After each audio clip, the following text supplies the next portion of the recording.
Hello aspirants, welcome to our channel অধিকার গুরুকুল। তো daily math practice ক্লাসে আজকে আমরা 16 নাম্বার সেটে চলে এসেছি। তো প্রত্যেক দিনের মতো আজকে আমরা 10টা SSC, WB, KP, PSC, railway, clerkship, miscellaneous, railway, NTPC, group ডির যে প্রিভিয়াস ইয়ার কোশ্চেন আর কিছু এক্সপেক্টেড কোশ্চেন নিয়ে আলোচনা করি, তার আজকে আমাদের 16 নাম্বার ক্লাস তোমরা বলতে পারো। ওকে, তো চলো শুরু করা যাক। ফার্স্ট কোশ্চেন দেখো, এটা তোমাদের এসএসসির কোশ্চেন, মেইনস পরীক্ষা এসেছিল। প্রথম 91টি জোড় সংখ্যার গড় হলো কত? আচ্ছা, আমরা একটা জিনিস বলছি, ধরো প্রথম তোমাকে দুটো জোড় সংখ্যা বলেছে, তাহলে 2 আর 4, এদের যদি গড় করো এদের গড় 3 আসে, তাই তো? 2 এর সাথে 4 যোগ করলে কত? 6 হয়। 4 5 6, 6/2 মানে 3। প্রথম তিনটে যদি নয়, 2 4 6, এদের গড় আমার কি 4 আসে। কি করে আসে? 6 আর 4, 10 আর 2 কত? 12। 12কে 3 দিয়ে ভাগ করে 4 আসে। মানে বুঝতে পারলাম প্রথম যতগুলো আমি সংখ্যা নেব, প্রথম যতগুলো জোড় সংখ্যা নেব তার থেকে গড় কি হয়? একটা বেশি হয়। প্রথম দুটো নিলে 3, প্রথম তিনটে নিলে 4, প্রথম চারটে নিলে 5, এরকম হয়। তাহলে প্রথম 91টার কি হবে? গড় 92, মানে 3 নাম্বার অপশনটা কারেক্ট অ্যান্সার। প্রথম 91টি জোড় সংখ্যার গড় হলো 92। নেক্সট কোশ্চেন, 14ই ফেব্রুয়ারি 2023 থেকে 28শে এপ্রিল 2023 পর্যন্ত সময়কালের জন্য 2000 টাকার উপর 6.5% বার্ষিক সুদের হারে সরল সুদ রুপিসে বা টাকাতে নির্ণয় করো। মানে টাকাতে সরল সুদ কত হবে? ওকে, আচ্ছা চলো শুরু করা যাক। দেখো, সবার ফার্স্টে আমি একটা কথা বলছি, তোমরা যারা যারা প্র্যাকটিস করবে অবশ্যই কিন্তু ভিডিওটাকে পজ করে সলভ করার চেষ্টা করবে, ঠিক আছে? আচ্ছা শুরু করি। সবার ফার্স্টে 2023 সাল লিপ ইয়ার সাল না, তার মানে আমার 28 দিনে ফেব্রুয়ারি, তার মধ্যে 14 তারিখ ইনভেস্ট করেছি। 28 দিনে ফেব্রুয়ারি, তাহলে 14 দিন আমি 14 দিন পর ইনভেস্ট করেছি, তাহলে বাকি 14 দিন আমার টাকাটা ইনভেস্ট হয়েছে। ফেব্রুয়ারির 28 তারিখ অবধি, 14 তারিখ থেকে 28 তারিখ অবধি 14 দিন পরে। 15 তারিখ থেকে তুমি কাউন্ট করো, 15 16 17 18 19 20 21 22 23 24 25 26 27 28 29 সরি 15 16 17 18 19 20 21 22 23 24 25 26 27 28, মানে 14 দিন পড়ছে। আচ্ছা, মার্চ মাস কদিনে হয়? মার্চ মাস আমার 31-এ হয়, তাহলে মার্চটা 31 দিন কাউন্ট করি। আর 28শে এপ্রিল, তাহলে 28 দিন, এপ্রিল মাসের 28 দিন আমাকে সুদটা অ্যাপ্লাই হয়েছে, ঠিক আছে? ফেব্রুয়ারিতে 14 দিন, মার্চে 31 দিন, আর এপ্রিলে 28 দিন। এই টোটাল দিন সংখ্যার উপর আমার সরল সুদটা কাউন্ট হয়েছে। তাহলে টোটাল কত দিনের উপর সুদ কাউন্ট হয়েছে? যোগ করি। 8 আর 4 12, 1 13, 3 হাতে থাকে 1, 3 আর 2 5, 1 6, 1 7, 73 ডেজ। তাহলে 73 ডেজ এর উপর আমার সুদটা কাউন্ট হয়েছে। এবার ফর্মুলা, ইন্টারেস্ট সমান সমান পিআরটি বাই 100, সরল সুদ। প্রিন্সিপাল কত? 2000 টাকা। রেট অফ পার্সেন্ট কত? 6.5%। টাইম কত? টাইম আমাদের বছরে কাউন্ট করতে হয়, তাহলে 73/365 বছর। দিনকে যদি দিন দিয়ে ভাগ করে দিই, মানে টোটাল বছরের দিন সংখ্যা দিয়ে যদি আমি ভাগ করে দিই, তাহলে আমি বছরে পেয়ে গেলাম, তাই তো? ডিভাইডেড আমাদের ফর্মুলার 100, এই দশমিকটা তুললে নিচে 0 আসে, তাহলে কাটাকাটি যদি করি 73 দিয়ে 5 বারে কেটে যায়, 0 0 0 0 0 0, 5 দিয়ে করলে 5 তেরং 65, তাহলে 13 দুগুণে কত? 26 টাকা। তাহলে আমার সুদ টাকাতে কত? 26 টাকা। 2 নাম্বার অপশনটা কারেক্ট অ্যান্সার। নেক্সট একটা সিম্পলিফিকেশন আছে, অবশ্যই বলবো তোমরা প্র্যাকটিস করো, মানে তোমরা ট্রাই করো আর কি, ট্রাই করে অবশ্যই কমেন্টে আমাকে অ্যান্সার জানিও। আমরা শুরু করছি। 4 কিউব, 4 4 16, 4 সং 64, মাইনাস 0 স্কোয়ার কিছুই হয় না, মানে 0ই হয়, প্লাস 22/2 আছে, কাটাকাটি করলে 11, তাহলে 11 স্কোয়ার 121, মাইনাস 8 প্লাস 6 7 42। ওকে, এবার যোগ করি, নিচে নিচে করে নেবো, 121 64 42, 4 আর 2 6 1 7, 6 4 10 12, হাতে 1 2, 227, তার থেকে 8 মাইনাস, তাহলে 219। তাহলে কারেক্ট অ্যান্সার কোনটা? 4 নাম্বার অপশনটা সঠিক উত্তর। নেক্সট, প্রজাতন্ত্র দিবস উপলক্ষে একটি খুচরো দোকানদার একটি স্কিম অফার করে যেখানে গ্রাহকরা মোট ক্রয়ের ওপর 26% ছাড় পেতে পারেন। যদি মনীষ 2050 টাকার মূল্যের জিনিসপত্র কেনেন, তাহলে স্কিম ছাড়ের মাধ্যমে তিনি কত টাকা সাশ্রয় করেছে? আচ্ছা, সে ক টাকার জিনিস কিনেছে? 2050 টাকার। টোটাল জিনিসের উপর কত পার্সেন্ট ছাড় পাচ্ছি? 26%। তাহলে 2050 টাকা 26% টাকাই সে সেভ করেছে। তাহলে 0 0, 5 দিয়ে 4 5 20, 5 1 5, 5 দিয়ে 5 দুগুণে 10, 2 দিয়ে করলে 13 দুগুণে 26, তাহলে 13 1 13, হাত থেকে 1, 4 তেরং 52, 1 কত? 53, 533 টাকা সাশ্রয় করেছে। 1 নাম্বার অপশনটা সঠিক উত্তর। আচ্ছা, 41কে যখন আমরা 13 দিয়ে গুণ করলাম, 41কে যখন আমরা 13 দিয়ে গুণ করলাম, 3 1 কে 3, ইউনিট ডিজিট 3 আসছে। এখান থেকেও কিন্তু তোমরা প্রথম অপশনটাকে বলতে পারো, কারণ বাকি অপশনের কোনোটাতেই ইউনিট ডিজিটে 3 নেই। ওকে, নেক্সট কোশ্চেন, একজন ব্যক্তি 10টি অভিন্ন জিনিসপত্র মোট 15 টাকায় কেনে, যদি তিনি প্রতিটি জিনিস 1.7 টাকায় বিক্রি করে তাহলে তার লাভের শতাংশ হবে পার্সেন্টেজে কত? 2 দশমিক স্থানে পূর্ণ সংখ্যা বের করে, মানে দশমিকের উপরে আমরা দুটো ডিজিট নেবো আর কি। আচ্ছা, 10টা জিনিস কিনেছে মোট আমার 15 টাকায়, একটা জিনিস বিক্রি করছে 1.7 টাকায়, এটা কস্ট প্রাইস, এটা সেলিং প্রাইস। আচ্ছা, আমি তো 10টা কিনেছি, প্রতিটাকে যদি আমি 1.7 টাকায় বিক্রি করি তাহলে 10টাকে বিক্রি করবো নিশ্চয়ই 17 টাকায়। তার মানে কি 15 টাকায় কিছু কিনে আমি 17 টাকায় বিক্রি করছি, লাভ আমার 2 টাকা হচ্ছে 15-র মধ্যে, শতকরা কত ইন্টু 100%। 5 দিয়ে 3, 5 দিয়ে 5 20, 20 দুগুণি 40/3, 40/3% মানে 13.1/3%, 3 13 39, 1 13.1/3 মানে 13.33%। 1 নাম্বার অপশনটা সঠিক উত্তর। নেক্সট কোশ্চেন, 75-এর 60, এইটুকুনি একটা, 75-এর 60 25-এর 1/5 ভাগের চেয়ে কত বেশি? 75-এর 60 25-এর 1/5 ভাগের চেয়ে কত বেশি? তাহলে সবার আগে আমরা 75 60%টা করে নেব।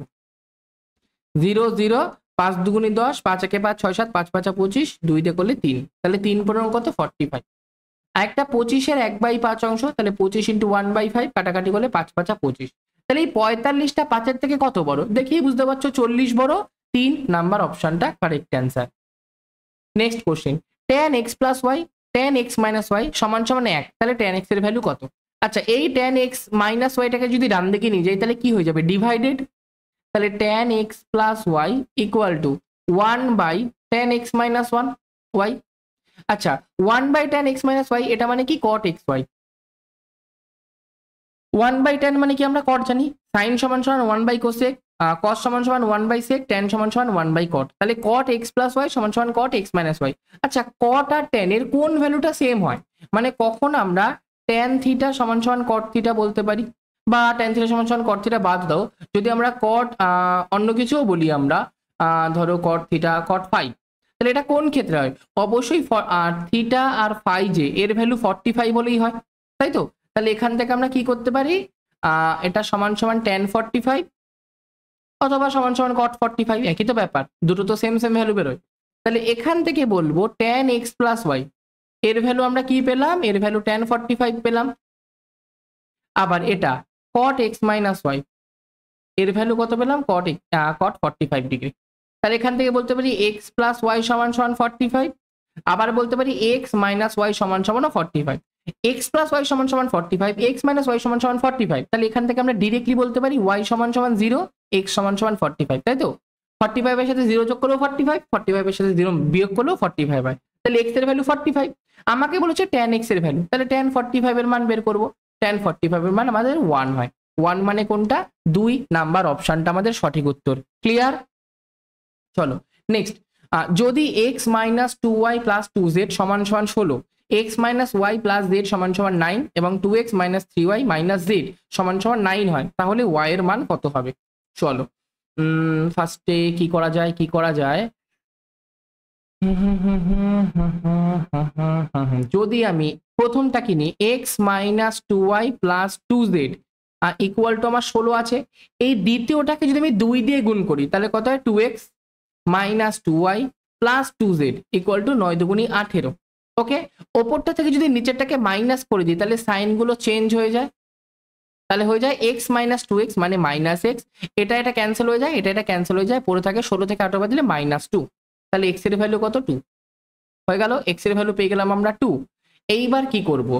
এইবার আমরা করব দ্বিতীয়টাকে নি, x minus y plus z equal to 9, আর তৃতীয়টাকে নি 2x minus 3y minus Z সমান সমান 9। এবার যোগ করে দিই, এটা যোগ করছি কিন্তু মনে করবে, তাহলে এটা কেটে গেল, পড়ে থাকলো 3x minus 4y equal to 9 9 18। 3x এর ভ্যালু, এইমাত্র x এর ভ্যালু কত দেখলাম? 2, তাহলে 3 এর ভ্যালু 3 দুগুণি 6 মাইনাস 4y সমান সমান 18। ওকে, তাহলে এখান থেকে 4y-টাকে ডান দিকে নিয়ে গেলাম, প্লাস হয়ে গেল সমান সমান 6 মাইনাস 18 মানে মাইনাস 12। 4y এর ভ্যালু যদি মাইনাস 12 হয় তাহলে y এর ভ্যালু কত? মাইনাস 12/4, 3 4 12, মাইনাস 3 আমাদের সঠিক উত্তর, তার মানে মাইনাস 3, 2 নাম্বার অপশনটা কারেক্ট অ্যান্সার। ওকে, কোনো কোশ্চেন যদি তোমরা বুঝতে না পারো অবশ্যই কিন্তু আমাকে কমেন্টে মেনশন করবে যে এত নাম্বার কোশ্চেন আমরা বুঝতে পারিনি। ওকে, চলো, যদি x সমান সমান 8 প্লাস রুট 5 এবং y সমান সমান 8 মাইনাস রুট 5 হয় তাহলে x স্কোয়ার প্লাস ওয়াই স্কোয়ারের মান কত? আচ্ছা, এক্স স্কোয়ার প্লাস ওয়াই স্কোয়ারের একটা আমরা ফর্মুলা জানি, এক্স প্লাস ওয়াই এর হোল স্কোয়ার মাইনাস 2ab, অথবা এটাও করতে পারো যে এক্স মাইনাস ওয়াই এর হোল স্কোয়ার প্লাস 2ab, তোমাদের ব্যাপার, তোমাদের যেটা তোমাদের সুবিধা মনে হয় সেটা তোমরা করবা, ঠিক আছে। আর এক্স এটাও তোমরা করতে পারো, যেটা আমি বললাম একবার মেনশন করে দিই। তাহলে এখান থেকে দেখো তোমাদের x square minus 2xy plus y square আসে, প্লাস আমাদের 2xy আছে, তাহলে এটা ক্যান্সেল হয়ে এক্স স্কোয়ার প্লাস ওয়াই স্কোয়ারই পড়ে থাকে, ঠিক আছে। তোমাদের যেটা সুবিধা সেটা তোমরা কমফোর্টেবলি করতে পারো। চলো, এক্স প্লাস ওয়াই এর ভ্যালু কত, এই দুটোকে যদি তুমি যোগ করে দাও তাহলে দেখো এই √5 আর √5 প্লাস মাইনাসে কেটে যায়, তাহলে পড়ে থাকে 8 8 16, তাহলে 16 স্কোয়ার মাইনাস 2 ইন্টু xy মানে এই দুটোর গুণফল 8 প্লাস √5 আর আমাদের গুণফল 8 মাইনাস √5 করলে কথা এটা a plus b a minus b, তাহলে a স্কোয়ার মানে 8 স্কোয়ার মাইনাস বি স্কোয়ার মানে মাইনাস 5 √5 এর স্কোয়ার, 8 8 64 মাইনাস 5 তাহলে কত 59, তাহলে এটা 2 ইন্টু 59 করলাম। 16 স্কোয়ার কত 256 মাইনাস 59 স্কোয়ার কত 118, তাই তো, 9 2 18 1 5 2 11, তাহলে এখান থেকে 118 মাইনাস করবো, 8 8 16 2 3 1 138, 138 মানে কোনটা, সরি 138 না 238, কি হলো কোথাও গন্ডগোল হলো, এটা 8 হয়ে গেল, এটা 3 হয়ে গেল, এটা 1 হয়ে গেল, 138 তো, হ্যাঁ, তাহলে 3 নাম্বার অপশনটা কারেক্ট অ্যান্সার হয়ে গেল 138। চলো আজকে লাস্ট কোশ্চেন, যদি তিনজনের গড় বয়স 56 বছর হয় এবং তাদের বয়সের অনুপাত 2:5:7 হয়, তাহলে সব থেকে ছোট ব্যক্তির বয়স কত? আচ্ছা, প্রথম জনের বয়স 2x, পরের জনের 5x, পরের জনের 7x আমরা ধরে নিচ্ছি, তাহলে গড় কত হবে 2x plus 5x plus 7x by আমার 3, এটা যোগ করলে 7 5 12 আর 2 কত 14x/3, এটা আমাদের গড় বয়স, এটার ভ্যালু 56 দিয়ে দিয়েছে, তাহলে 14 দিয়ে করলে 4 14 56, এক্স এর ভ্যালু 3 4 12, তাহলে এক্স এর ভ্যালু যদি 12 হয়, এবার আমাকে বলেছে সব থেকে ছোট ব্যক্তির বয়স, সব থেকে ছোট ব্যক্তি কি 2x নাকি 5x নাকি 7x, অবশ্যই 2x সব থেকে ছোট ব্যক্তি, তাহলে 2 ইন্টু এক্স এর ভ্যালু 12, তাহলে 12 দুগুণী 24, তাহলে সব থেকে ছোট ব্যক্তির বয়স হবে 24 বছর, মানে 2 নাম্বার অপশনটা কারেক্ট অ্যান্সার। ক্লিয়ার আছে? ওকে, যদি কোনো ডাউট হয় আমাকে অবশ্যই কিন্তু কমেন্টে মেনশন করে জানাবে, ঠিক আছে। যদি কেউ একদম বেসিক থেকে অঙ্ক শিখতে চাও বা মোটামুটি তোমরা শিখেছো কিন্তু পুরোপুরি তোমরা অঙ্কের পুরো সিলেবাস তোমরা এক জায়গা থেকে কমপ্লিট করতে চাও, তো তাদের জন্য আমরা যোদ্ধা ফাউন্ডেশন ব্যাচ লঞ্চ করেছি। ব্যাচের প্রাইস 299, একদম তোমরা ফাউন্ডেশন ব্যাচ হিসাবে তোমরা বলতে পারো একদম মিনিমাম প্রাইসের মধ্যে আমরা ব্যাচটাকে কন্ডাক্ট করছি, ঠিক আছে। এখানে তোমাদের বেসিক থেকে শুরু করে মানে বেসিক্যালি নাম্বার সিস্টেম থেকে শুরু করে পার্সেন্টেজ, প্রফিট লস, লসাগু গসাগু, রেশিও প্রপোর্শন, সব কিছু একদম বেসিক থেকে শুরু করে অ্যাডভান্সের ট্রিগোনোমেট্রি, মেনসুরেশন, জিওমেট্রি, অ্যালজেব্রা, সমস্ত কিছু, সমস্ত ম্যাথের চ্যাপ্টার তোমাদের এই ব্যাচে তোমাদের কমপ্লিট করানো হবে। যেরকম তোমাদের কনসেপ্ট ক্লাস তোমরা লাইভ অ্যাটেন্ড করতে পারবা, মানে লাইভ কনসেপ্ট ক্লাস হবে, কোনো ডাউট হলে তোমরা সঙ্গে সঙ্গে ক্লিয়ার করতে পারবা। এছাড়াও তোমাদের এর মধ্যে এসএসসি, পিএসসি, রেলের সমস্ত এক্সাম রিলেটেড তোমাদের প্র্যাকটিস ক্লাসও করানো হবে, ঠিক আছে। ওটা রেগুলার বেসিস, উইকলি বেসিসে আর কি তোমাদের প্র্যাকটিসও হবে, আবার তোমাদের পরীক্ষার আগেও তোমাদের ভালো মতো তোমাদের প্র্যাকটিস করানো হবে। প্র্যাকটিস পিডিএফ, ক্লাস নোট, সবকিছু ক্লাস শেষ হওয়ার বা প্র্যাকটিস ক্লাস শেষ হওয়ার পরেই তোমরা পেয়ে যাবা। এখান থেকে ফ্রিতে তোমরা মক টেস্ট, সেকশনাল টেস্ট সবকিছু তোমরা এখান থেকে দিতে পারবা। Okay, exam oriented approach, first point আমি কেন রেখেছি এটা, এক্সাম ওরিয়েন্টেড অ্যাপ্রোচ মানে কি, কোন অ্যাপ্রোচে করলে আমাদের এক্সামে কম টাইম লাগবে সেই অ্যাপ্রোচও তোমাদের এখান থেকে শেখানো হবে। বেসিক্যালি দেখো, একটা অঙ্ক তোমাদের অনেকভাবে করা যায়, কিন্তু অনেকভাবে করলেই তো হবে না, কোনভাবে করলে আমাদের কোন অঙ্ক কোনভাবে করলে সব থেকে কম টাইম লাগবে সেটা আমাদের দেখতে হবে। অ্যাকুরেসির সাথে সাথে স্পিড আমাদের যেন ম্যান্ডেটরি, সেরকম টাইম লিমিটও ম্যান্ডেটরি, মানে টাইমের মধ্যে আমাদের শেষ করতে হবে। তো সেরকম ভাবে অ্যাপ্রোচ তোমাদের এই ব্যাচ থেকেই শেখানো হবে। এই ব্যাচটা তোমরা যদি নাও, তোমাদের এসএসসির পুরো সিলেবাস কমপ্লিট হয়ে যাবে। পিএসসির তোমরা যে কোনো পরীক্ষা দাও, এসএসসি গ্রুপ সি ডি হয়ে যাক, তোমাদের তারপরে ক্লার্কশিপ হয়ে যাক, মিসনেস হয়ে যাক, ডব্লিউবিসিএস হয়ে যাক, যে কোনো পিএসসির আন্ডারে যে পরীক্ষা হয় সেটা তোমরা যাই দাও সমস্ত ক্লিয়ার হয়ে যাবে। রেলের এনটিপিসি বলো, এনটিপিসি হোক, গ্রুপ ডি হোক, এএলপি হোক, টেকনিশিয়ান হোক, যে কোনো রেলের এক্সামের সমস্ত ম্যাথ তোমাদের এই ব্যাচ থেকে করানো হবে।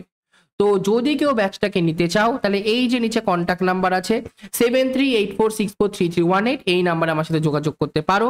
ওকে, কোনো রকম ডাউট থাকলে আমাকে ওখানেই তুমি মেনশন করে জানাতে পারো। ওকে, তো থ্যাংক ইউ আজকের জন্য। ক্লাসটা ভালো লাগলে অবশ্যই লাইক করে চ্যানেলটাকে সাবস্ক্রাইব করে দিও, ঠিক আছে। জয় শ্রীকৃষ্ণ, জয় শ্রীরাম।